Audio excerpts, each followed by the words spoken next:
Muito obrigado, irmã Nelma, pela leitura e pelas reflexões. Queria aproveitar para liberar as crianças, tá? A gente vai dar início à nossa lição. Então, os pais podem liberar as crianças lá para a sala delas. Tá? Eu queria chamar aqui o nosso professor da lição de hoje, tá? Professor Osiel.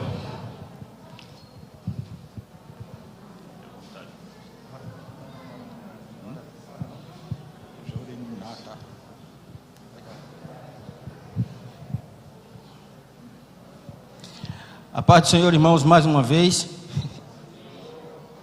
Hoje o dia está atípico, né? Está bem diferente, né? Mas esse é o dia que fez o Senhor, e nós devemos celebrá-lo e agradecê-lo por tudo que Ele tem feito.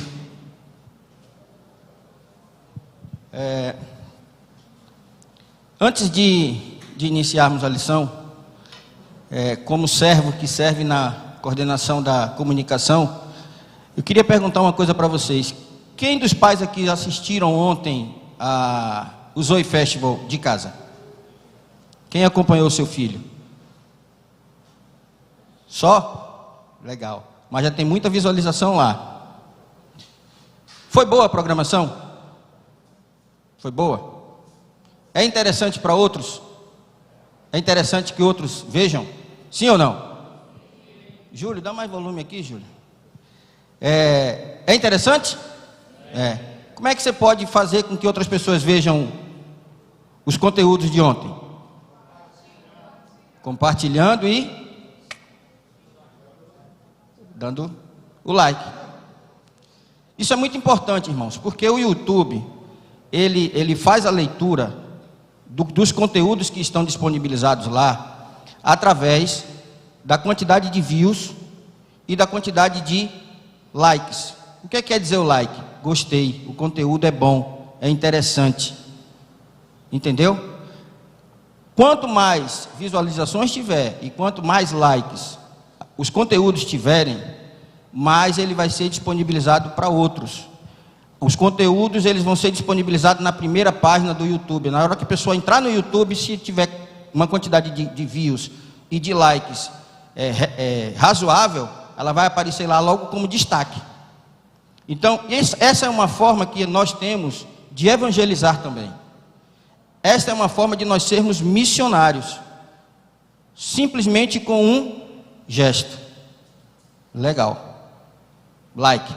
Tá bom? Então, curta os conteúdos da igreja, compartilhe o link com os seus amigos, compartilhe os links na sua rede social.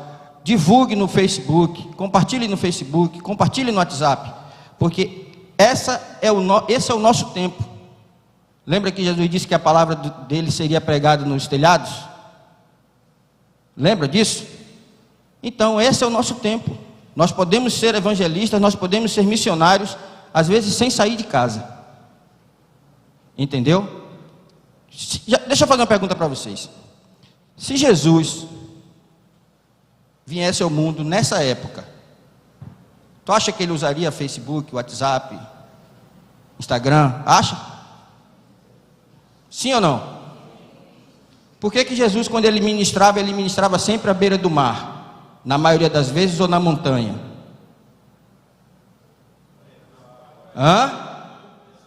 Agregar o maior número de pessoas. Sim. Mas por quê? O vento propagava o som. Não tinha boca de ferro, né? Que vocês chamam aqui boca de ferro. Não tinha microfone. Não tinha alto-falante. Não tinha aparelhagem de som. Era tudo no gogó, né? Então, ele usava a estrutura que tinha para pregar o reino, para divulgar o reino. Então, eu não tenho dúvida nenhuma que se ele viesse nessa época, ele usaria todos os recursos disponíveis para que o reino fosse pregado. Amém?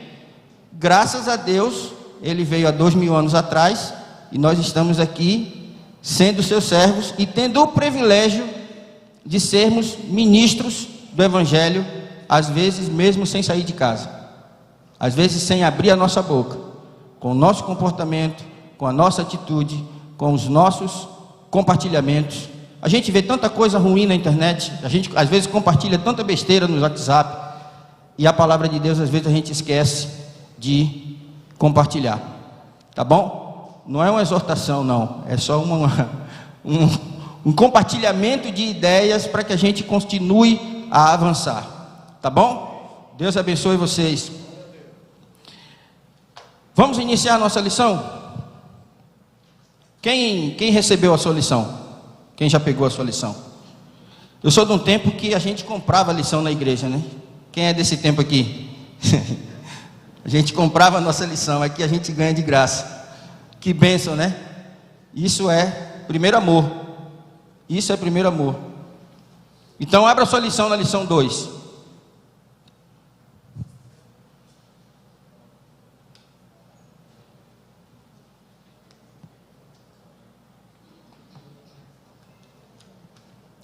Qual é o título da lição?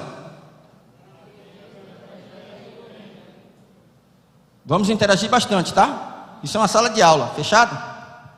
É ou não? Então vamos lá, vamos interagir. Mateus, Evangelho do Reino. Por que Mateus ele fala do Evangelho do Reino? Na primeira lição nós vimos que Mateus é o Evangelho do Rei, certo ou não? Vocês pegaram a lição hoje, né? Mas assistiu a aula domingo passado, né? Então, Mateus é o Evangelho do Rei. Existe rei sem reino? Existe não? Se Mateus trouxesse Jesus como rei e não trouxesse a explanação do reino, a mensagem não ficaria incompleta? No mínimo a gente ficaria assim, pô, mas rei de onde? Né? Se a gente estivesse ouvindo pela primeira vez, rei? Rei de onde? Será que foi em vão aquela escrita lá na cruz, quando Pilatos colocou lá, Jesus de Nazaré, Rei dos judeus? Mateus ele traz esse evangelho do reino para que se complete a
você vai se alimentando e fortalecendo aquilo que foi trabalhado no domingo, tá bom? Quais são os objetivos da lição? Por que nós estamos aqui? O objetivo básico não é aprender de Deus? A Bíblia diz que a gente deve aprender e continuar a aprender, não é isso?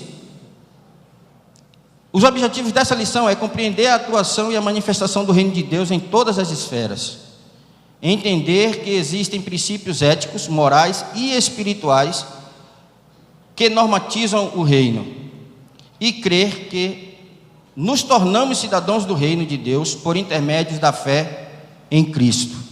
A Bíblia diz que não é por obras, não é? Não é por obras, para que ninguém se glorie. É pela fé. É muito simples ser cidadão do reino. É muito simples ser cidadão dos céus. É só crer. E a fé, que é o firme fundamento das coisas que se esperam e a prova das coisas que não se veem, é que vai nos levar aos céus. Ok? Então vamos lá. Texto bíblico, eu queria ler com todos. Quem consegue ler daí? Dá para ler? Então vamos lá. Nem todo o que me diz Senhor, Senhor, entrará no reino dos céus, mas aquele que faz a vontade de meu Pai que está nos céus. Muitos me dirão naquele dia: Senhor, Senhor, não profetizamos nós em teu nome, e em teu nome não expulsamos demônios, e em teu nome não fizemos muitas maravilhas? E então lhes direi abertamente: nunca vos conheci, apartai-vos de mim, vós que praticais a iniquidade. Textuário diz: o quê?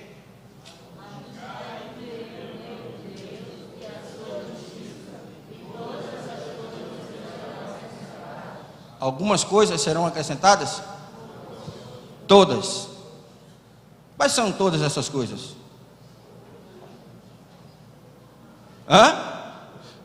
Quais são todas essas coisas quando Jesus está dizendo aqui? Quem pode dizer? Todas. Todas têm limitação? Não. Então você precisa de quê?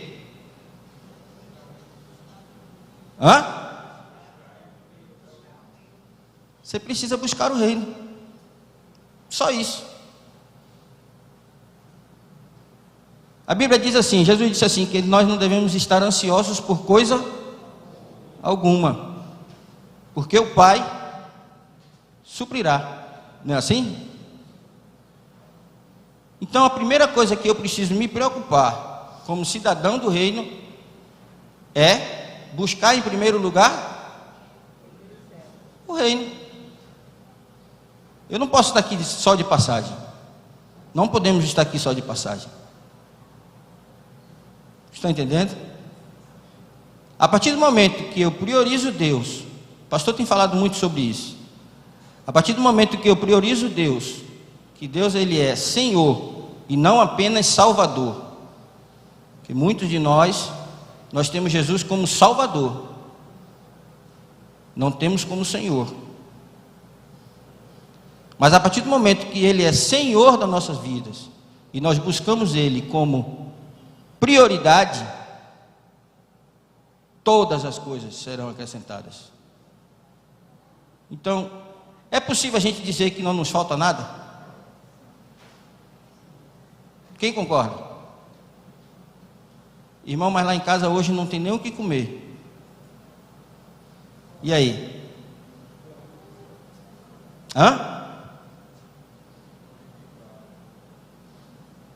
É duro, né? É duro a gente dizer isso. É ou não é? Vamos conversar um pouco. É muito duro. Mas o que é que nós falamos no início? A fé que nos fortalece. É a fé que nos garante que Deus vai suprir todas as coisas, e Ele vai suprir.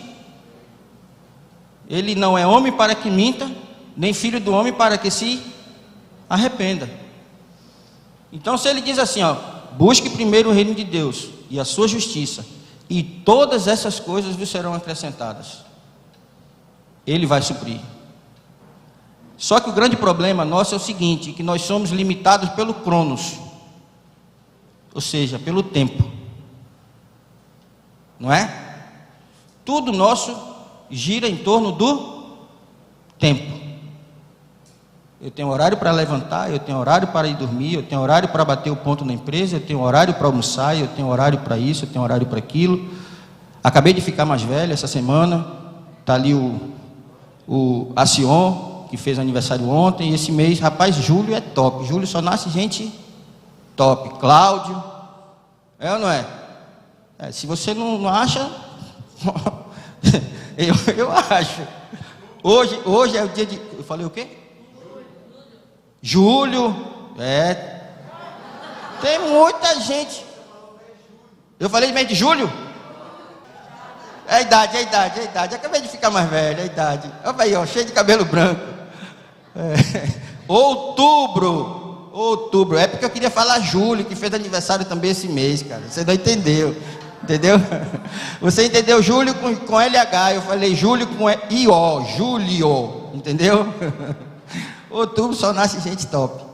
Deus foi bom conosco, né? Então, Deus vai suprir todas as coisas. Não se desespere. Você pode estar na situação que estiver. Você pode estar precisando do que for. Busque primeiro o reino de Deus e a sua justiça, e todas as demais coisas serão acrescentadas. Isso não quer dizer que a gente não pode pedir ajuda, que a gente não pode pedir um apoio. E nós estamos aqui para isso. A nossa igreja tem ações específicas em todas as áreas. E a Bíblia diz que a gente deve amar o próximo como a nós mesmos. Mas a sua confiança, em primeiro lugar, precisa estar em Deus. Conta-se que uma senhora bem velhinha, ela estava orando, e ela era viúva, não tinha parente, e ela morava numa área bem distante, e ela não tinha sustento. Ela se sustentava com as doações e com o que Deus providenciava para ela. E um certo dia ela estava orando, e todo dia de manhã ela orava e pedia para Deus a provisão daquele dia. A provisão dela era diária. Se Deus não mandasse, ela não tinha. E aí ela estava orando no seu quarto e começou a clamar: Senhor, hoje eu não tenho o que comer, eu não tenho nada para o dia de hoje, assim como ontem tu me mandaste, eu preciso que tu me mandes o meu suprimento deste dia. E orando, chorando, e dois adolescentes encostou na janela do quarto dela, pelo lado de fora, e escutou ela orando e clamando ao Senhor. E aí um futucou o outro e disse assim: vamos comprar ali um alimento, vamos jogar aí pelo telhado, vamos ver o que é que ela vai dizer. E aí fizeram isso. Foram, compraram algumas coisas, subiram pela janela, abriram o telhado, jogaram o alimento pela janela, e ela continuava orando, e caiu o alimento em cima da cama.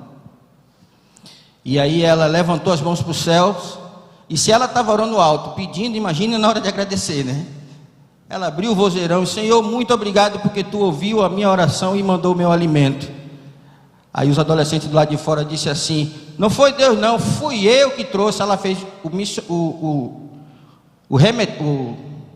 o portador pode ter sido até o diabo, mas quem mandou foi Deus.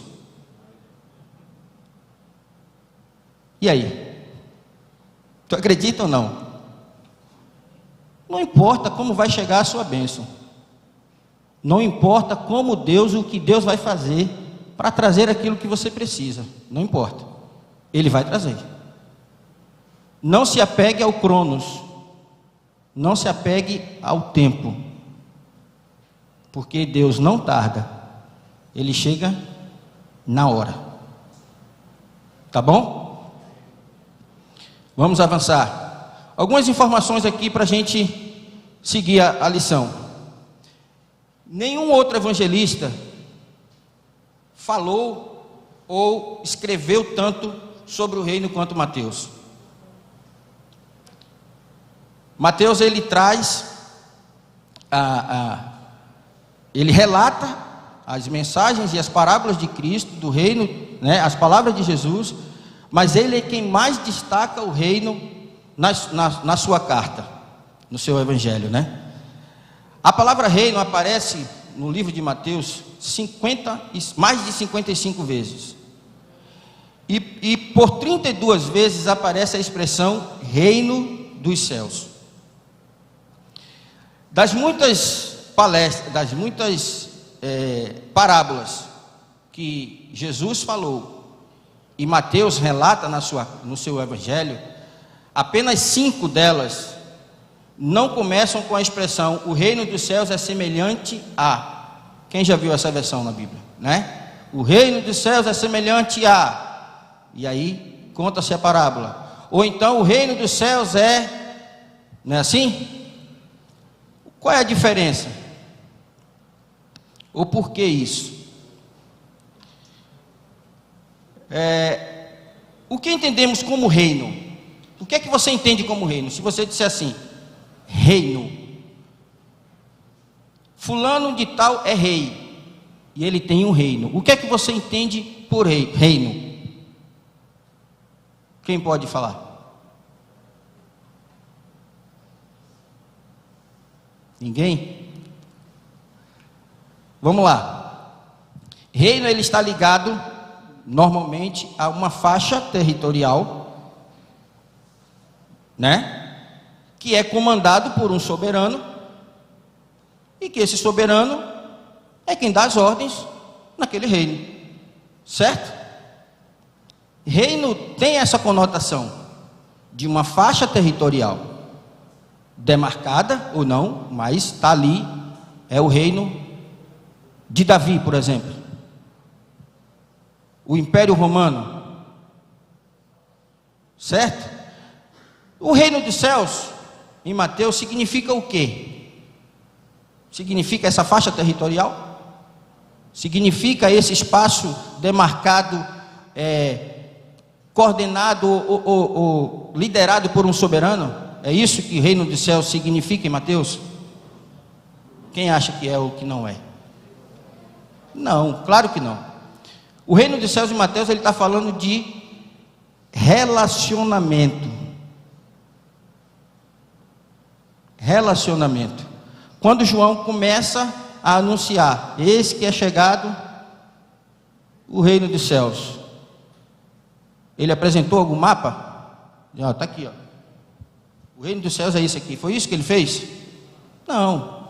Ele está falando de quem? De Jesus, que vai chegar e vai começar o seu ministério, certo? Agora, qual a diferença entre o reino dos céus e reino de Deus citados em Mateus? Eles são as mesmas coisas? Quando você fala, se você for estudar reino dos céus e reino de Deus, são as mesmas coisas? Não, diria para você que não, tá? Mas em Mateus, ele significa a mesma coisa. Por quê? Aí é uma figura de linguagem que, na verdade, é um eufemismo, né? Eufemismo. Que o Mateus ele utiliza. Por quê? Mateus ele escreve diretamente para os judeus. E o nome de Deus para os judeus, ele é sagrado, ele é sério. Não se usa o nome de Deus por brincadeira. O judeu não usa o nome de Deus aleatoriamente. Quando os judeus falam no nome de Deus, ele tem uma conotação séria. Então, o Mateus ele se utiliza desse eufemismo e o que é eufemismo? É a forma de amenizar o peso de uma palavra. É uma forma de você trazer o mesmo significado, mas que não traga um peso, que não traga uma responsabilidade, uma coisa um pouco mais pesada, mais séria, né? Então, o eufemismo quer dizer isso. Ele usa esse artifício, e aí em alguns momentos ele usa reino de Deus e reino dos céus. Para quê? Para que não ofendesse, né? não comprometesse muito esse relacionamento com o judeu na hora de ele explicar, na hora de ele traduzir ou na hora de ele escrever as parábolas que Jesus conta no livro de Mateus. Então, em Mateus, reino de Deus e reino dos céus significam a mesma coisa, tá bom? É só uma estratégia que Mateus usou aí para que não ficasse muito pesada. A definição humana de reino, ela está ligada ao que a gente já falou, né? A essa faixa territorial. Mas Jesus, quando ele começa em Mateus 4:23, ele começa a pregar o evangelho, ele está dizendo o seguinte, ele anuncia o reino, ele diz o seguinte: aonde tiver uma pessoa regenerada pelo meu poder, aí está o reino dos céus. Porque o reino dos céus, ele é mudança, ele é contra a cultura. O que é que a Bíblia diz? Quando quem te bater no rosto, revida, dá um soco nele, né? Oferece a outra face. Eu consigo fazer isso, Jesus? É totalmente contra a cultura. O reino de Deus, ele diz exatamente aquilo que o mundo diz para a gente fazer, ao contrário. Entendeu? Então, quando Jesus começa a pregar e anunciar o reino, ele está trazendo esse reino de relacionamento.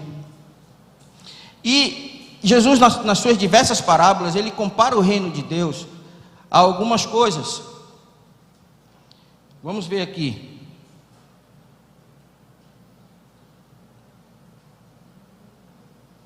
Ele compara o reino de Deus ao semeador. A parábola do semeador. Ele compara o reino de Deus ao campo no qual crescem juntos o trigo e o joio. Não é assim? Por que ele não separa o joio do trigo durante a plantação? Quem tem experiência aí com agricultura? Porque eles nascem juntos. A grande probabilidade de você, quando for extrair o joio, você matar o trigo. Você extrair o trigo junto.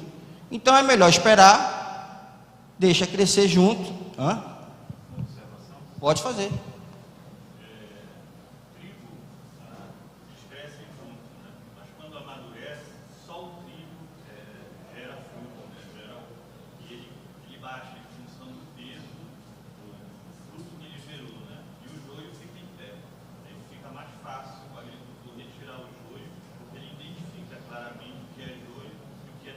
Pois é, se ele for tirar logo quando ele está nascendo, crescendo, ele pode estragar o trigo, não é isso? Ele pode extrair o trigo. Vocês ouviram a explicação do pastor Manuel? Entenderam? Não? Por favor, pastor. É porque na plantação, né, enquanto estão crescendo, você não diferencia o trigo do joio. Mas quando amadurece, o trigo, naturalmente, ele produz o seu fruto. Então ele quebra, em função do peso do fruto, o trigo ele baixa e o joio permanece em pé. Então nessa ocasião é fácil para o agricultor fazer a diferença. E é isso que vai acontecer no final dos tempos, né? Quem produziu fruto, não é, vai ser identificado, e quem não produziu. Entenderam? Eu perguntei, né? Tem alguém experiente aí na agricultura? Aí, ó, uma explicação mais clara do que essa. Entendam, gente. E aí Jesus continua também explicando, e ele compara o reino ao fermento que é introduzido na massa para poder fazer a massa crescer. Há um tesouro escondido, há uma pérola de grande preço, há uma rede lançada no mar que apanha toda a qualidade de peixe, e que depois você vai fazer a separação por tamanho, por qualidade, por espécie, não é assim? Quando você vai pescar, você diz assim: não, hoje eu vou pescar só tucunaré. Aí joga a rede, né? E aí você pesca só tucunaré. É assim? Não, vem tucunaré, vem... Fala aí o nome dos peixes aí daqui, né? Pescada, vem tudo. E aí você vem e separa.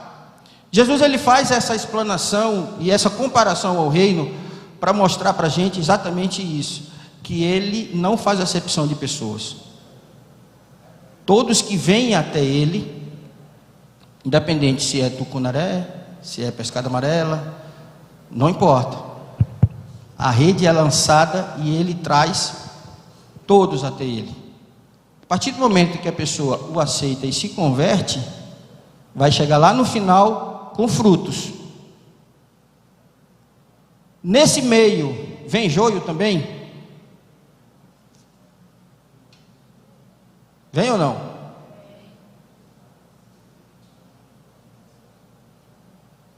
Eu quero ser trigo. Eu quero ser trigo. Quando surgiu essa ideia de reino, foi no Novo Testamento, foi a partir da vinda de Jesus que tem-se a ideia do reino dos céus, ou do reino de Deus? Não. Se você ler Êxodo 19:6, você vai ver que Deus diz que Ele fala para Israel lá no deserto que o povo de Israel seria o seu reino, ele seria o seu rei. E ao longo da história, isso vai, se desenrolando. Quando Jesus vem e traz esse reino dos céus para a humanidade, deixou de ser exclusividade do israelita. O evangelho é pregado a todas as nações e todos os povos. Então, independente de eu ser judeu ou não, eu sou herdeiro do reino do mesmo jeito, através de Jesus. Quando Jesus morre, rasga-se o véu e nós temos acesso. Quais são as leis do reino? A gente chama aqui na lição, ela chama de leis do reino, mas na verdade são princípios, São princípios. Existe rei sem normatização, sem leis. Um reinado sem leis, o que é que ele é? Ele é uma anarquia. A anarquia é a negação de autoridade, de leis e de regras. Isso é a anarquia. Então, se é reino dos céus, se é reino de Deus, evidentemente que tem leis ou princípios a serem cumpridos, a serem observados, certo? A lição chama de leis, são os princípios que Jesus traz em todas as parábolas, que conduzem ou que devem nos nortear, os cidadãos desse reino, ok? Então, essas leis do reino, elas não podem ser entendidas como um meio para conquistar a salvação. O que é que Jesus disse? Que não são por obras. Então o cara pode ser o mais certinho do mundo, mas se ele não aceitar a Jesus como Senhor e Salvador da sua vida, ele entra no céu. Jesus disse o que? Eu sou a porta e o caminho. Ninguém vem ao Pai se não for por mim.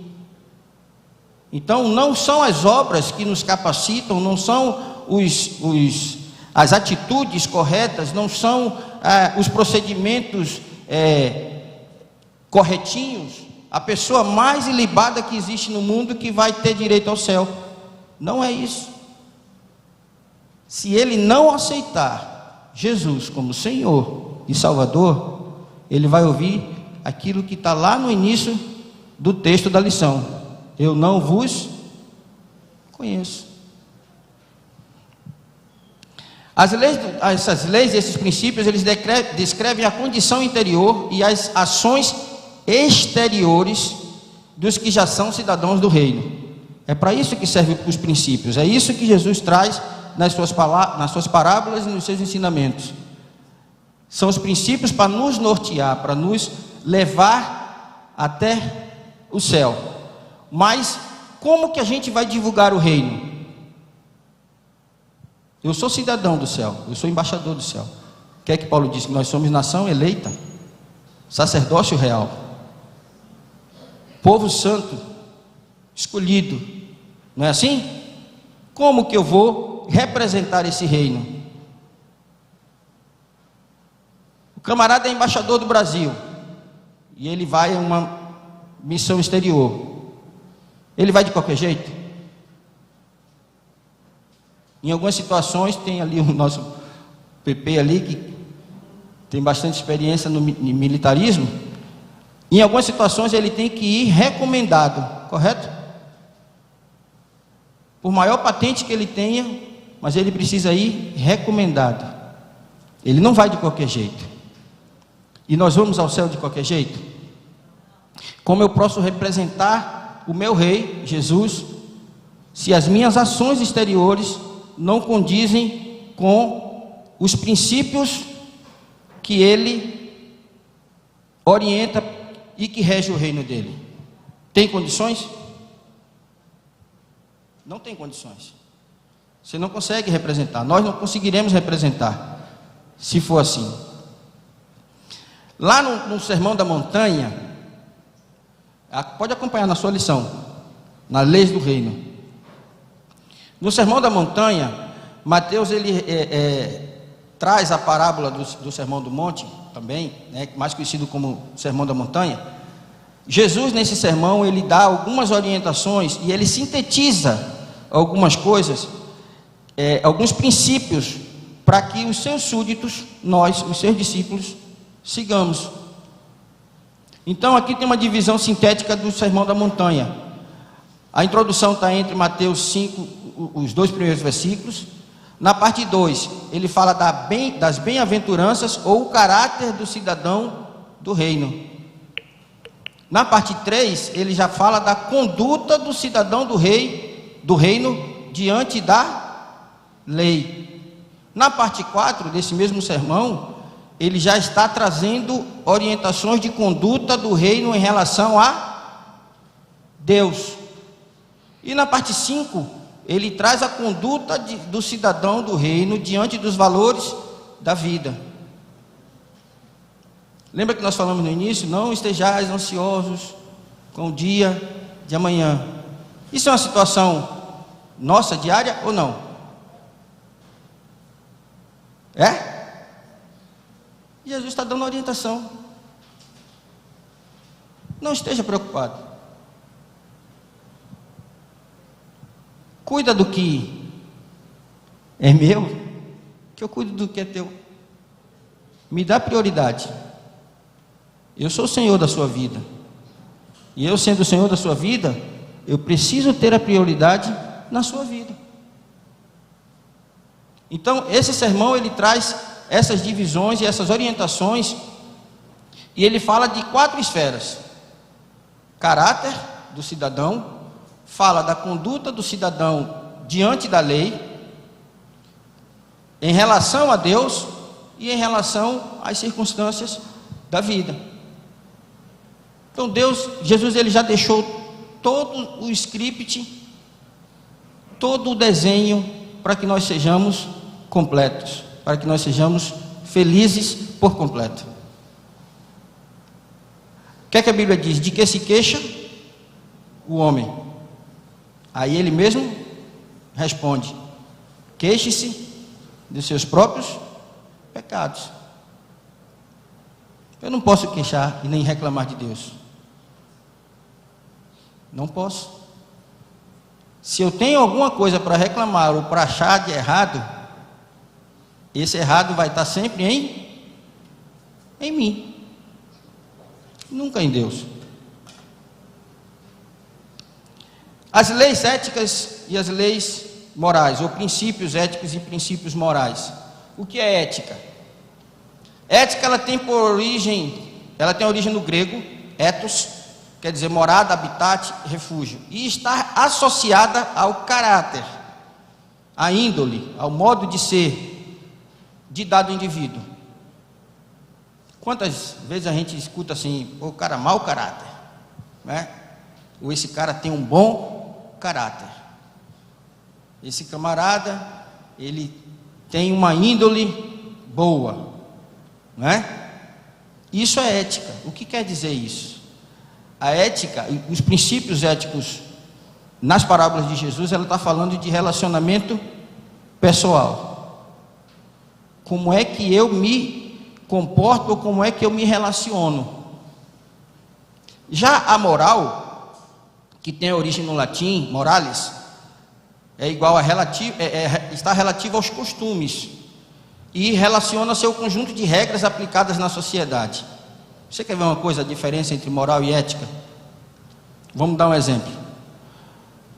O país que tem o aborto como legal, é legalizado. Isso é uma questão moral, certo? Ou não? Está legalizado. Mas eu sou obrigado a cumprir, a seguir esta regularização? Sim ou não? Apesar de estar legalizado, a minha ética, a minha índole, o meu conhecimento de Deus principalmente, é que vai definir essa situação. Uma menina, ela é violentada. Nesse país, ela tem, por lei, o direito de extrair, de abortar. Mas a ética pessoal é que vai definir se ela aborta ou não aborta. Então aí está a diferença entre o que é ética e o que é moral. Moral está relacionado ao convívio, certo? Ética está relacionado ao relacionamento, ao caráter. Ok? Deixa eu fazer uma pergunta para você. Você vai no mercado e faz uma compra e o caixa te dá um troco errado para mais. O que é que você faz? Não responda. Não responda. Não responda. Moralmente falando, você roubou?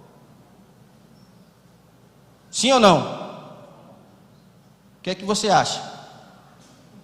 Você teria direito de levar esse troco a mais se você não roubou? Hein? A sua ética, a sua índole e a sua crença vai definir o que você faz com o troco. Se você é discípulo de Jesus, o que é que ele disse assim? Dai a César o que é de César e dai a Deus o que é de Deus. Esse troco é seu? Não. Então o que é que você faz? Você devolve. E aí lembra quando eu falei lá no início, como a gente propaga o reino?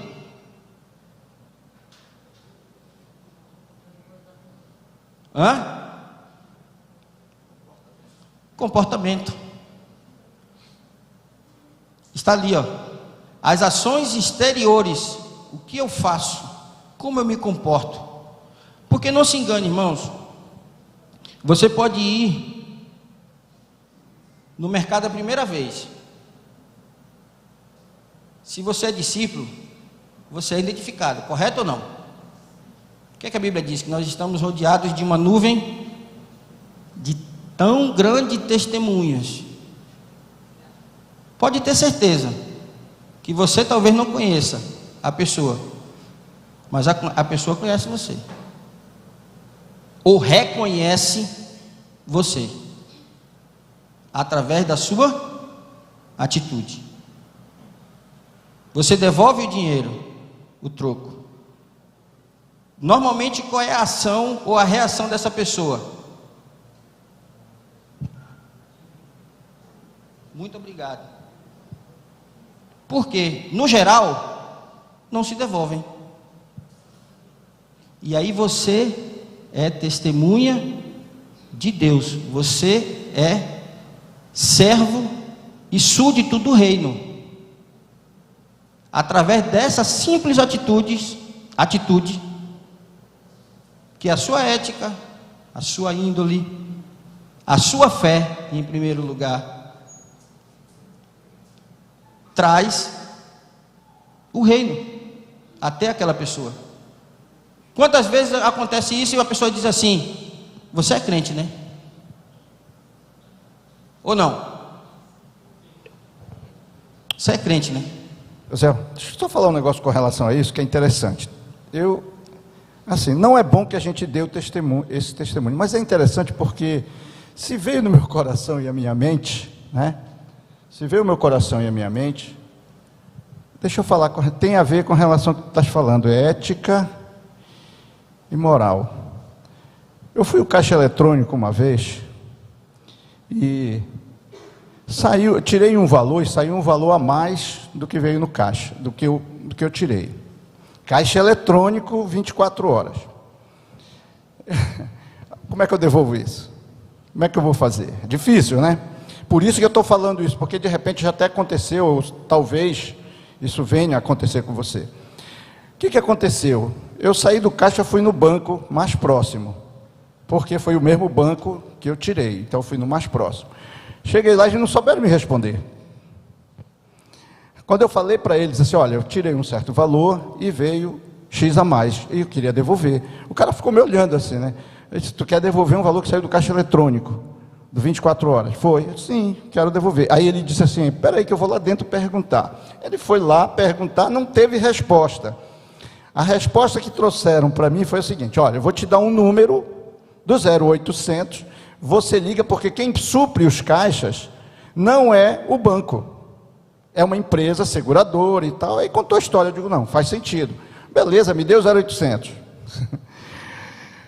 Eu peguei o número, liguei para o 0800. A mesma coisa eu falei para o atendente. Ele disse, olha, eu não sei porque isso nunca aconteceu, eu nunca vi isso acontecer. Aí ele disse assim, eu vou fazer o seguinte, eu vou pegar o seu número, vou pegar o seu e-mail, eu vou lhe mandar uma conta, e você vai depositar nesta conta, o valor. Aí você faz a sua, né, o seu questionamento, você escreve o que for lá, depoimento. E você devolve. Beleza, até hoje eu estou esperando. Aí você diz assim, o que o senhor fez com o dinheiro? O dinheiro não é meu, eu dei a oferta. Porque eu não vou ficar esperando, se vier, eu vou devolver, mas eu não vou ficar com uma coisa que não é minha, né, nas minhas mãos. Então o que eu fiz? Eu ofertei. Não posso fazer mais nada, Deus é testemunha. Então eu não sei se de repente já aconteceu, ou de repente se vira. Isso não é uma regra que eu estou falando, foi o que aconteceu comigo, e foi a minha decisão, o que a ética, o que os meus princípios dizem para eu fazer, e eu fiz. Mas o que eu achei interessante foi eles ficarem pasmos, tanto a pessoa que me atendeu no banco, como a pessoa que me atendeu por telefone, né? E não deu resposta, não mandou nada, não ligou, não mandou e-mail, não mandou, até hoje, não aparece nada no meu e-mail. Então, a solução que eu achei mais correta foi ofertar. Porque eu não sei de quem é, eu sei de quem é o troco, eu sei de quem é o que tem a mais, mas se ele não me dá uma resposta para devolver, eu também não vou dar para alguma pessoa, deixar no banco, porque eu não sei também se vai chegar aonde tem que chegar. Então o melhor é cuidar do reino. Então eu ofertei, e pronto, se vier eu devolvo, não tem problema nenhum, só para a gente esclarecer melhor um pouco. Exemplificar. Amém. A ética, ela vai iluminar a moral. 1.1.1 aí da sua lição. Mesmo estando dentro do conceito e da definição moral do assunto ou do questionamento, a minha ética, ou a ética, é que vai definir o comportamento. Entendeu? Então o exemplo que eu dei, era moral ou era imoral eu me apossuir do troco, se eu não roubei? Mas a ética ilumina a minha moral e diz assim, opa, esse dinheiro não é seu, então você deve devolver. Isso atrelado ao Espírito Santo. Entendeu? Ele vai lá e diz assim, ó, filhão, tu não precisa disso. Eu supro as suas necessidades. Volta lá, devolve o troco lá para aquela senhora lá, porque no final, quem vai pagar a diferença do caixa é até ela, tadinha. Ah, mas ela errou. Problema dela. É? Problema dela? Você foi envolvido no mesmo problema. E você perdeu, talvez, uma oportunidade de testemunhar de Deus, do reino, do sacerdócio que você é submisso, com a simples atitude de chegar para ela e dizer assim: tá aqui, ó, esse não é meu. Tome aqui de volta, ó, você me deu, troca mais. Essas atitudes, por mais simples que pareçam, elas refletem a glória de Deus na sua vida, na minha vida, e o exercício do reino de Deus. Entenderam? Compreenderam a diferença entre ética e moral em Mateus? Ok. Me permita ler aqui esse texto aqui na lição. Mateus pode ser considerado o evangelho ético por excelência. No entanto, a ética apresentada por Jesus nesse livro não se restringe a uma lista de regras. Antes, diz respeito a fazer a vontade de Deus. Qual é a vontade de Deus? Destaca-se nesse ponto que a exigência central da lei, qual é a exigência central da lei? Quem lembra? Amar ao próximo como a si mesmo. Aliás, esse é o cerne principal da missão de Cristo. Ele veio trazer o reino, certo ou não? Certo. Como é que ele começa a trazer o reino? Ele, quando ele chega, que ele é anunciado, ele vai lá para o rei, para o império, lá para o imperador, e se apresenta, né, como embaixador dos céus, aquele exemplo que eu dei no início. É assim? Foi assim que Jesus fez? Como é que ele traz o reino? Como? Ninguém sabe? Ninguém lembra? Curando o cego, curando o paralítico, perdoando os pecados da prostituta. Lembraram? Quer mais? Outro exemplo? Ressuscitou o morto. Mas ele não é rei? Ele não deveria chegar como representante do reino de Deus, ir lá no rei, lá no imperador, e dizer assim: ó, eu sou representante, eu sou embaixador do céu, eu sou rei, está aqui, ó. Foi assim que ele fez? Ele traz o reino de forma diferente, cuidando dos necessitados, trazendo amor. É assim ou não é?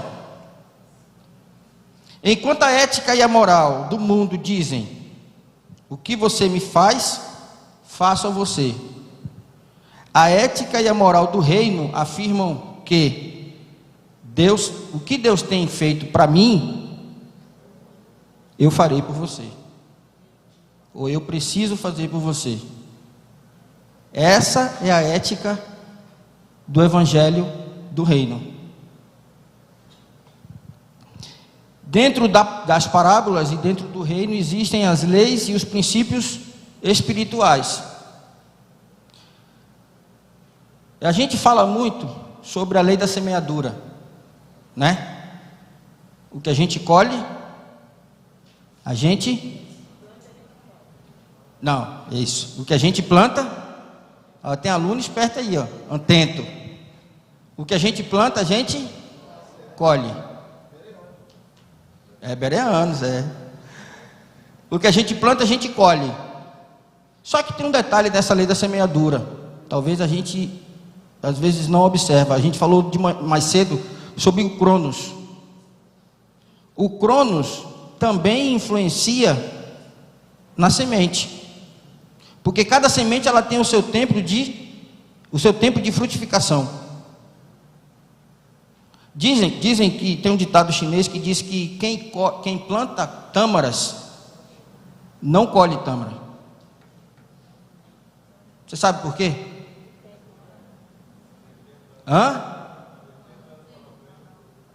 Por causa do tempo. Não quer dizer que ele não vai colher, que o fruto que ele vai colher é outro. Estou dizendo assim, a pessoa que plantou, ela não colhe.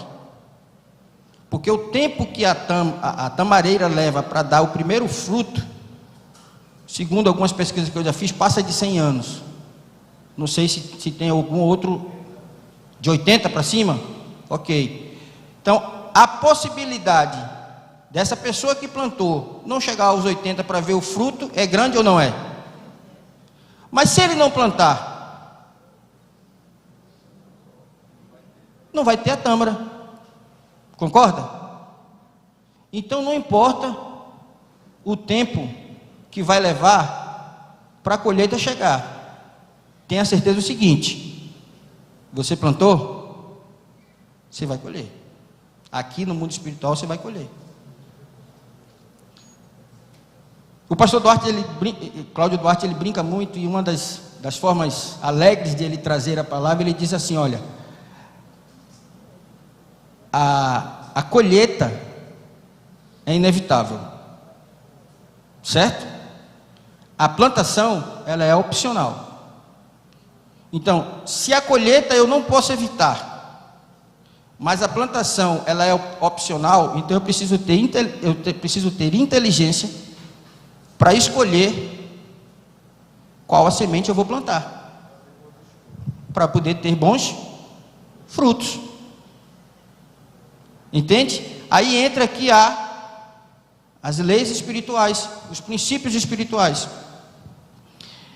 Me permita ler aqui.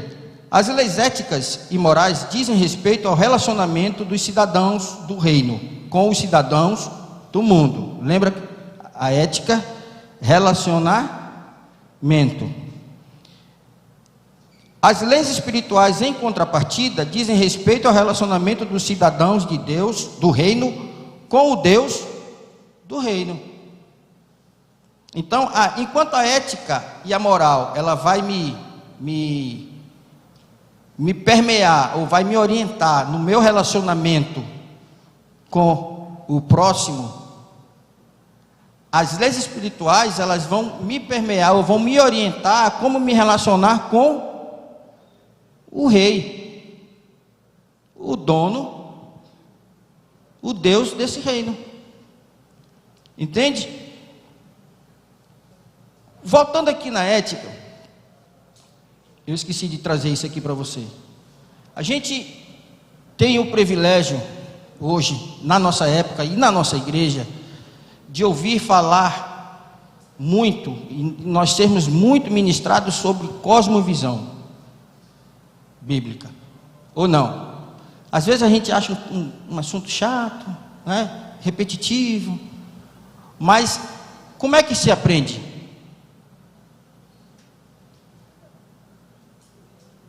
Não é com a repetição? Isso é didático.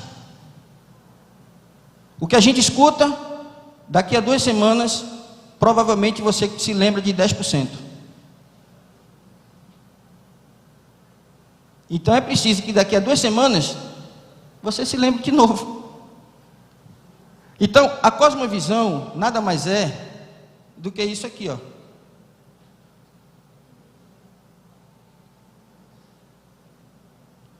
A minha cosmovisão vai definir os meus valores, a minha ética, que vai definir o meu comportamento, certo? E que vai gerar uma cultura. Não é isso que Mateus aqui está falando? Eu tenho a visão do reino, eu sou embaixador do reino, eu aprendo com o rei o que devo fazer, e eu vou. Isso vai definir os meus valores, a minha ética, vai definir, vai permear o meu comportamento, e o meu comportamento vai gerar cultura. O que é cultura nesse sentido? É isso aqui. É um ajudar o outro, é um suprir a necessidade do outro, é um amar o outro, Entendeu? Então, quando eu estava estudando a lição, eu me lembrei da questão da cosmovisão. Então, a cosmovisão, a minha ética, o meu relacionamento com Deus vai me gerar valores, comportamento, que vai gerar cultura. Ok? Só dando uma retocada aí no que a gente vê sempre.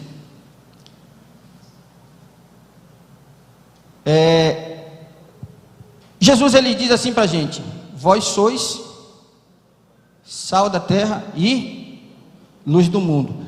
Ele fez uma comparação nossa com o sal, ou ele afirmou que nós somos sal e luz? Como é que é o texto? Vós sois. Ok? Então, você querendo ou não, você vai salgar. Você querendo ou não, você vai iluminar. Entenderam? Deixa eu lhe perguntar uma coisa. Você pega o sal, você pega um alimento e põe o sal. É o alimento, é o sal que pega o sabor do alimento, ou o alimento que pega o sabor do sal? É o alimento que pega o sabor do sal? Tá, então ele é predominante, certo? E a luz? Os olhos precisam da luz, ou a luz precisa dos olhos?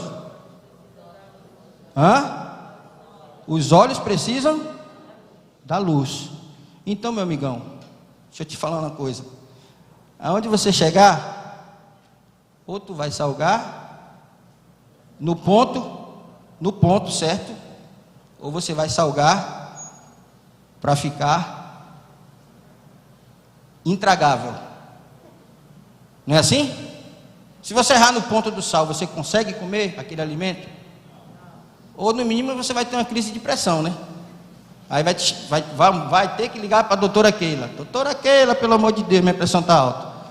Não é assim? Aí lá vai Rodrigo pegar o carro para dar socorro. Hein, Rodrigo?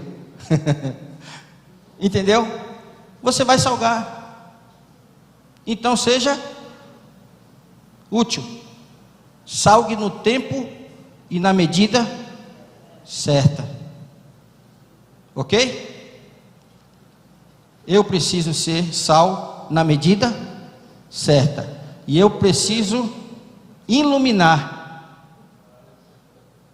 Na outra ministração que nós demos aqui, nós falamos o seguinte: você tem uma sala breu, totalmente escura. Totalmente escura. Se você ligar um palito de fósforo, continua breu? Por quê? Porque tem um ponto de luz. Certo? Ou errado? Certo. Aquele ponto de luz é suficiente para iluminar todo o ambiente? Talvez não. A depender do tamanho do ambiente, não. Mas o ambiente deixou de ser breu? Por quê? Porque tem um ponto de luz. Mas já chama a atenção. E de forma simples falando, mudou o status do ambiente. Deixou de ser breu. Já não é breu. Ele passa a ser escuro. Correto? Se eu levar esse ponto de luz para onde eu for andando, né? Vai iluminando o caminho. Mas ele já não é mais breu, tem um ponto de luz. Então, seja um ponto de luz. Seja um ponto de luz. Aonde você chegar, aonde eu chegar, o lugar precisa ser mudado. O status daquele ambiente precisa sair do breu, das trevas, para luz. E aí, se eu precisar de mais potência de luz, como é que eu faço? Para iluminar o ambiente por completo.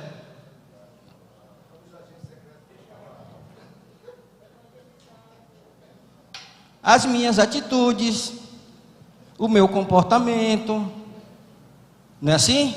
Vai começando a clarear. Daqui a pouco tem um que está pum, vou dizer assim, contaminado com a luz ali, pum, né?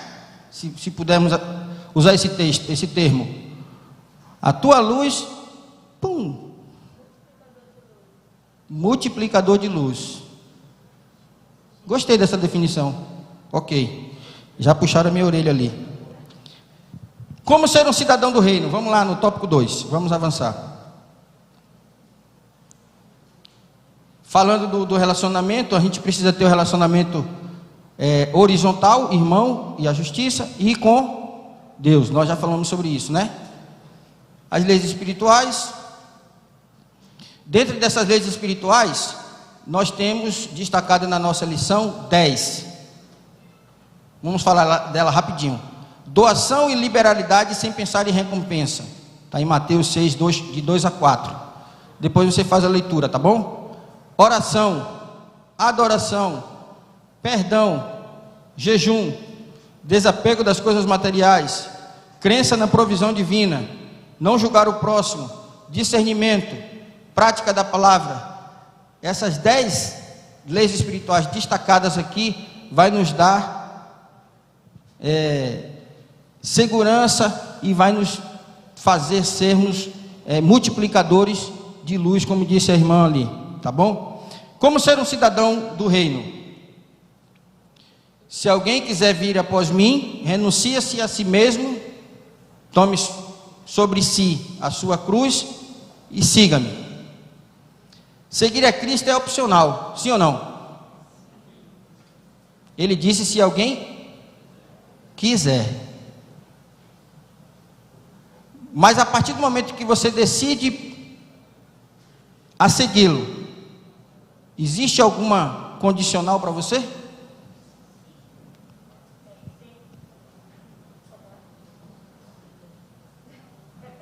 Não. Seguir a Cristo é opcional, sim ou não? Sim, eu decido. A partir do momento que eu decido seguir a Ele, existe alguma condicional para mim? Ou seja, existe algum meio termo? Não, brechazinha aqui, não, eu vou dar um jeitinho aqui. É assim? Não, existe a orientação do reino, as leis. Bem-aventurado o varão que não anda segundo o conselho dos ímpios, não se detém no caminho dos pecadores, nem se assenta na roda dos escarnecedores. Antes tem o seu prazer na lei do Senhor, e na sua lei medita de dia e de noite.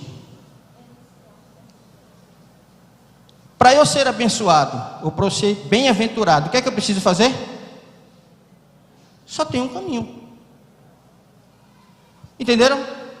Então, a partir do momento que eu decido seguir a Cristo, meu amigão, não tem meio termo. Não tem condição. Não tem opção. Eu preciso tomar a minha cruz. E o que é tomar a cruz? Isso é uma figura de linguagem que Jesus usa, porque o condenado, lembra que a gente está falando do judeu, do tempo, né, de Jesus. O condenado, quando ele era condenado, ele era obrigado a carregar a cruz como prova e como testemunho de que ele foi condenado pelos crimes que ele cometeu. Certo? Então, quando Jesus diz assim: tome a sua cruz, sobre si a sua cruz e siga-me, ele está usando essa figura de linguagem do tempo atual. Mas o que quer dizer isso? Tomar a sua cruz é você tomar a responsabilidade do martírio, se for necessário, assim como ele fez por nós. Existe reino sem leis? Não. Existe súditos sem que se cumpram as regras ou as leis daquele reino?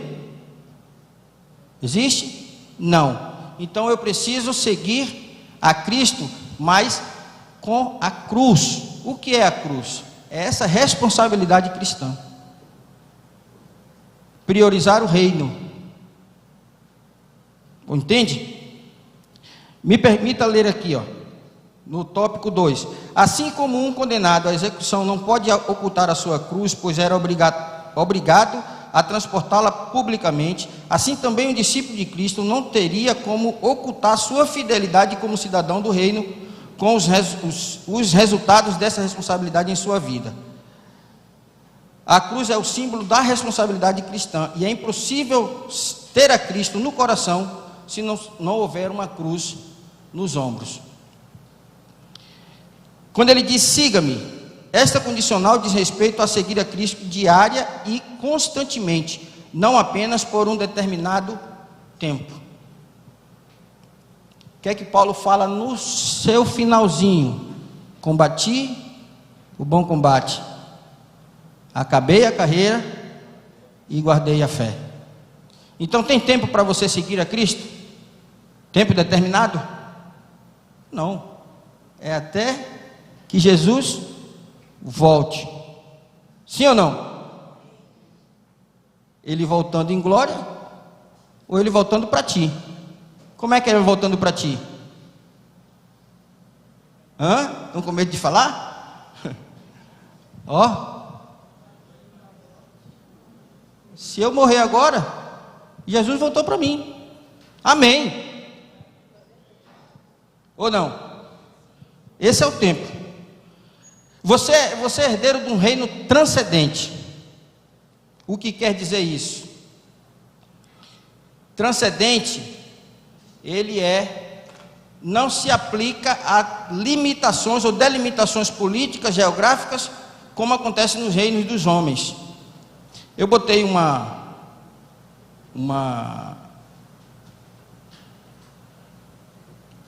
está um pouco mais na frente, e nós vamos fazer um exercício rapidinho.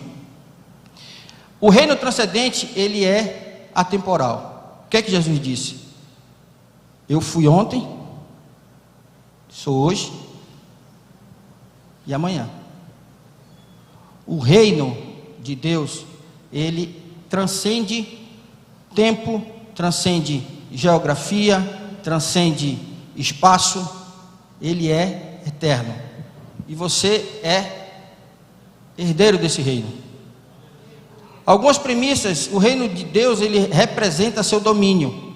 Mateus 5,34. Ser um cidadão do reino implica acreditar que, mesmo estando neste mundo e subordinado aos governos humanos, que opera poderosamente desde os céus, Deus opera poderosamente em favor dos céus, em favor do seu povo aqui na terra. Isso quer dizer que a gente não está subordinado às leis humanas? Sim ou não? Não, nós devemos cumprir as leis. Mas se a lei infringir um princípio de Deus, o que eu faço? O que eu faço? Eu prefiro servir a Deus ou eu prefiro seguir ao homem? A Deus. Não podemos ser alienados no que diz respeito à nossa cidadania terrena, mas precisamos entender que o governo do reino espiritual, no qual estamos inseridos, emana do céu. Quer ver uma prova? Quando Jesus está perante Pilatos, com toda a sua autoridade, toda a sua pompa, diz assim: você sabe com quem você está falando? Te ajeita, rapaz. Aí Jesus diz assim para ele: Pilatos, ô bobinho, não é? Nenhum poder você teria se do céu não fosse te dado, não é assim? Então, não te avexa, Pilatos. Se do céu não tivesse vindo, não fosse dado poder a você, você não teria poder nenhum, não é? Em outras palavras, nós somos regidos por imposições terrenas, mas pela autoridade do Rei eterno. Então, se uma lei terrena infringir a lei de Deus, eu não a cumpro, porque o meu reino não é daqui. Eu sou sacerdócio real, nação eleita. Você também é? Dá uma glória a Deus aí. Como o céu, ele interatua, né? Ele age em favor da terra, a terra interage com o céu. Você concorda com isso ou não? As minhas decisões aqui podem influenciar as decisões espirituais ao meu favor? Podem ou não? Podem? Quer ver um exemplo? Mateus 10, 32, 33. O que é que diz lá? Jesus diz assim: aquele que me negar diante dos homens, eu negarei diante do Pai. E o inverso também. Correto?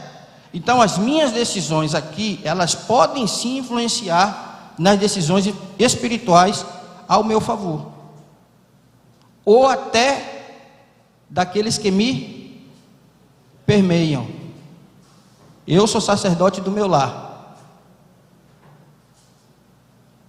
Se as minhas decisões não forem as corretas, eu vou trazer impacto na vida dos meus filhos ou não? O que é que o salmista diz? Salmista? Salomão. Provérbios. Ensina a criança no caminho que deve andar. Não é o. Se é eu preciso estar no caminho. Eu preciso estar junto com ele. Não é assim? Então, o reino de Deus, para fechar, ele é eterno. Não transcende apenas geografia e espaço, ele transcende também o tempo. Eu vou postar aqui alguns nomes e eu queria a participação de você. Se você reconhecer o nome que vai aparecer aqui, você vai dizer aí com todo o seu pulmão se esse rei está vivo e se o seu reino ainda permanece. Combinado? Combinado? Vou soltar os nomes e você vai dizer: está vivo, está morto, não tem mais reino, o reino não existe mais. Fechado? Vamos lá. E o reino dele existe? Ok. Está morto? E o reino?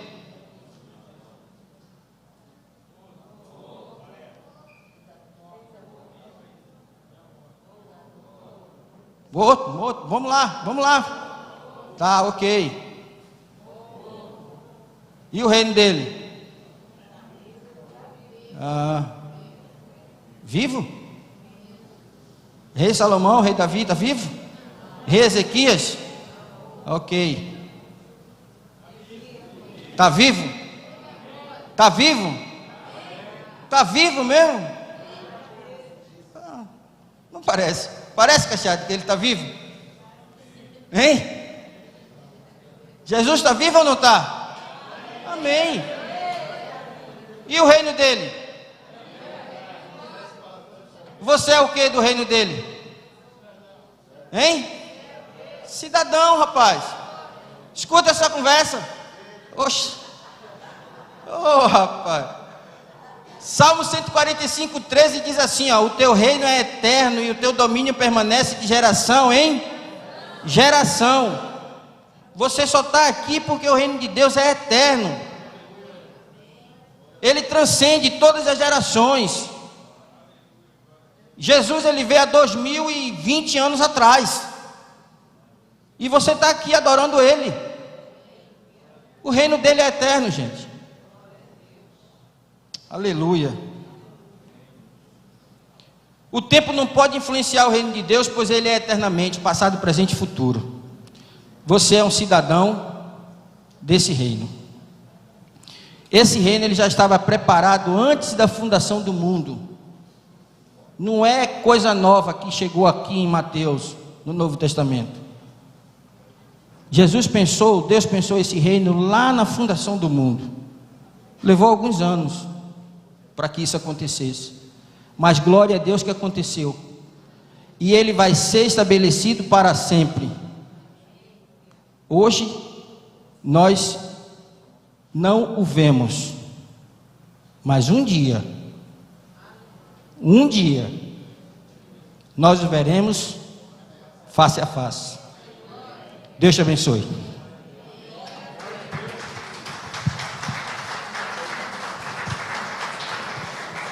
Obrigado, pastor Zé. Glória a Deus. Amém, amados? Amém. Há um reino. Sim ou não? Sim. E há um rei. Tem súdito aí? Glória a Deus por isso. Amém. Vamos orar?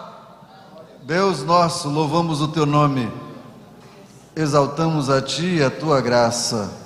Queremos aqui, Senhor, agradecer pelas informações, pelas mensagens à nossa alma, ao nosso coração, pela alimentação, Senhor, que tu nos propõe nesta manhã.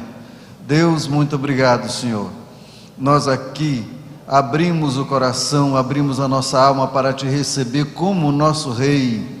Deus, tu és bem-vindo na nossa vida. Guia os nossos passos, reina, Senhor, em todos os detalhes que nós temos dificuldade. Deus, nós entregamos tudo em tuas mãos. Seja tu sempre conosco. Neste momento, Senhor, nós vamos dedicar a ti as nossas ofertas, os nossos dízimos. Recebe como culto, como adoração, em nome de Jesus. Amém. Neste momento, então, semanário, enquanto isso, nós vamos fazer aquilo que é prático da nossa vida, vida de cristão, tributar a Ele louvores e adoração através da nossa oferta.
Um evento muito especial na noite de quarta-feira reuniu membros da nossa igreja que fazem os cursos Ministério de Finanças, Casados para Sempre e A Mulher que Prospera para uma grande noite de fotos.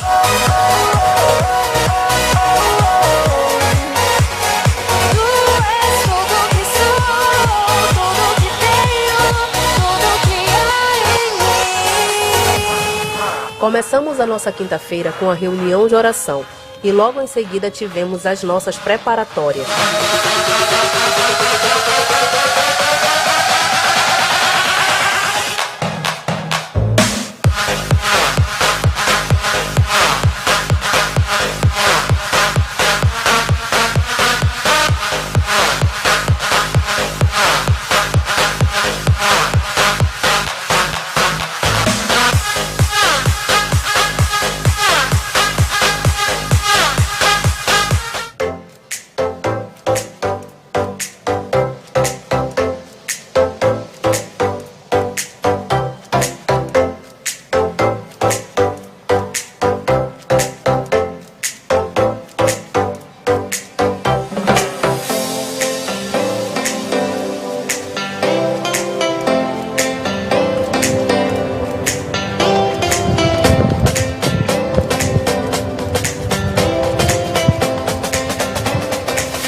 Oi pessoal, se nós podemos concordar em alguma coisa, é que a vida da gente é uma viagem.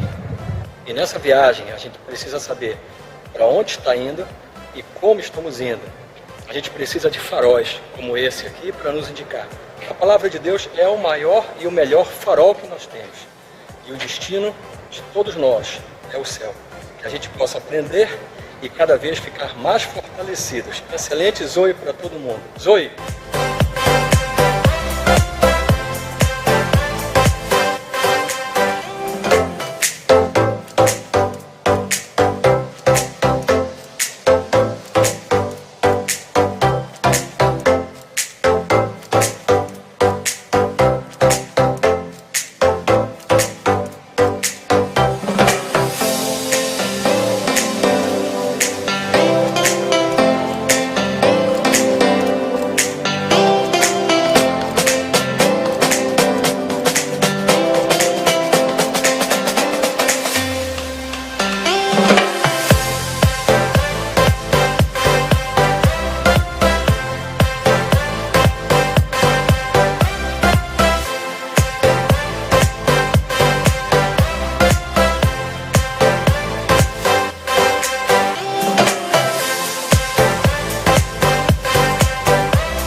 Jesus, em tua presença, reunimos-nos aqui, contemplamos tua face e rendemos-nos a ti, pois um dia a tua morte trouxe vida a todos nós e nos deu completo acesso ao coração do Pai.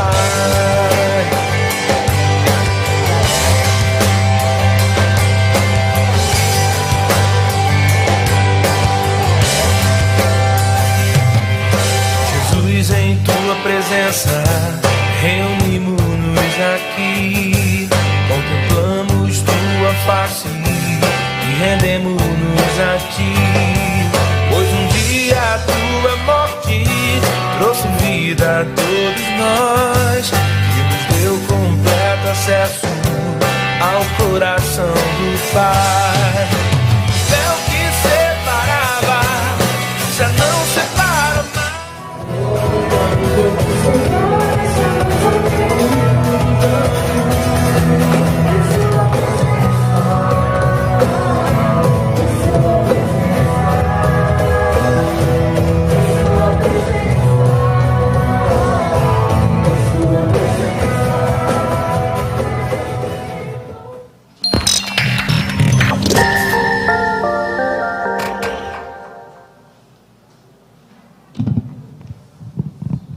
A paz do Senhor.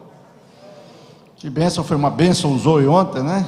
Estamos em festa, né? Estamos em festa, Coral Primícias também, fazendo 2 anos, né? E nós vamos ter um culto hoje à noite, de aniversário do coral, mas nós queremos trazer os professores do Zoe, que estão aqui conosco, eles vão falar um pouquinho, rapidamente, sobre o Zoe Festival e também o Zoe que acontece todos os domingos, como durante a EBD, né? Para que você entenda um pouco do que está se falando, por que o Zoe é uma festa, por que o Zoe é tão importante para os nossos jovens e adolescentes. Fique atento, papais, para vocês entenderem e a gente possa mostrar para vocês o que o Zoe está fazendo, né? E em seguida nós vamos ter o pastor Fernandes, que vai trazer o relatório lá do Campus Aviva também, ok? Opa, bom dia pessoal, tudo bom? Eu agradeço a oportunidade de estar podendo falar um pouquinho a respeito do Zoe, do que é esse programa que tem feito com que nós que somos jovens, adolescentes, ministrem para outros jovens e adolescentes. Tem sido uma dinâmica muito bacana, porque a gente como professor, a gente acaba aprendendo às vezes até mais do que muitas das vezes, às vezes a gente fala que quando a gente ensina, a gente aprende mais do que quando a gente é ministrado. E tem sido uma dinâmica muito legal, a gente mesmo preparando as nossas aulas para dar, tem tornado a gente de certa forma um pouco mais responsável, né, também. E tem sido uma dinâmica muito legal. Hoje a gente tratou a respeito da ressurreição e ascensão de Cristo. Eu dei essa aula hoje e outros dias a gente reveza também. Algumas vezes a gente tem outros professores, como eu, tem a Júlia, tem o Júnior Cachadinho, né, a Milena, a gente tem a Laís também, que não está presente hoje, mas eu recomendo, muito bacana. A gente falou hoje a respeito de algumas curiosidades a respeito da ressurreição de Cristo, a gente vê um pouco da parte teológica, a gente faz um estudo completo de acordo com determinado tema, citando a Bíblia, citando algumas outras coisas. E também é uma dinâmica muito bacana que eu recomendo para todo mundo que tiver filho, e sobrinho, sei lá, alguma pessoa que tenha algum adolescente, jovem que queira levar para lá, para ele ter um pouco dessa ideia de como né? É uma experiência muito bacana. Eu recomendo muito fortemente que vocês botem o filho de vocês, conhecidos, adolescentes, que tiver em casa. Por favor, vocês levem para lá. Eu agradeço. Semana que vem a gente vai ter uma aula um pouco diferenciada, que não vai ser, digamos, uma aula, vai ser mais como uma dinâmica em grupo, onde a gente vai dividir alguns grupos, a gente vai fazer perguntas, fazer uma gincanazinha. Eu acho que vai ser muito legal. E eu espero que os jovens e adolescentes que vocês estiverem aí em casa, não vou conseguir falar isso, mas eu espero que vocês tragam, que vai ser muito bacana, muito divertido. É isso. Legal? Sentiram firmeza? É nessa linha aí, é desse jeito que os jovens e os adolescentes, vocês sabem que eles vão assumir a igreja do amanhã. Então, jovens, vos chameis, porque sois fortes. Pastor Fernandes, vamos lá, fale um pouquinho do Campus Aviva. Pastor, eu estava esperando os 4 falarem. Aí por isso que eu fiquei tranquilo ali, só um falou, mas... Irmãos, é bem rápido. Nós tivemos uma semana fantástica lá no campus. O nosso refeitório, ele está praticamente todo concretado. Essa semana nós vamos trabalhar o telhado e eu creio que vai ser a obra mais rápida lá do campus, vai ser o refeitório. A coisa está bem legal mesmo. Nós tivemos um problema na entrega, na compra dos ferros lá para o auditório, mas aí nós aproveitamos a mão de obra do auditório para eles trabalharem a parte de ferro lá do refeitório. Então deu tudo certo, porque os caras trabalharam, vão terminar amanhã. E vocês viram aí, eu acho que, não sei se deu para observar, que a parte de sustentação do telhado do refeitório é toda de ferro. E aí a turma já deixou toda pronta. Muito, muito bacana, adiantou bastante. As salas, vocês precisam ver, vão ficar muito lindas, estão todas praticamente montadas. A coisa não está mais rápida porque nós temos problema na entrega do tijolo. Vocês sabem que está difícil, né? A gente compra, paga e fica esperando para receber porque não tem. E aí a gente acaba que atrasa um pouquinho na agilidade para levantar as paredes por conta disso. Mas, assim, vocês viram pela filmagem, foi muito rápido, mas todas as salas já estão com a parede lá em cima e daqui a pouco a gente já vai trabalhar o telhado também das salas. O auditório teve um pouco de atraso, como eu falei, mas assim, nada que a gente não possa corrigir essa semana. Eu creio que essa semana nós vamos colocar as terças lá em cima e chegando o ferro, a gente já vai começar a pensar no telhado. Agora, hoje eu recebi a notícia mais assim esperada por mim. O orçamento do nosso telhado. É um gigante, pastor. É daquele que a gente tem que respirar fundo e falar assim, meu Deus, como é que nós vamos conseguir? 85 mil reais. É uma bênção. É uma bênção porque se nós estivéssemos comprando em qualquer loja, em qualquer local, isso certamente passaria de uns 120 mil reais. O irmão Eliel, ele está cotando esse preço direto da fábrica.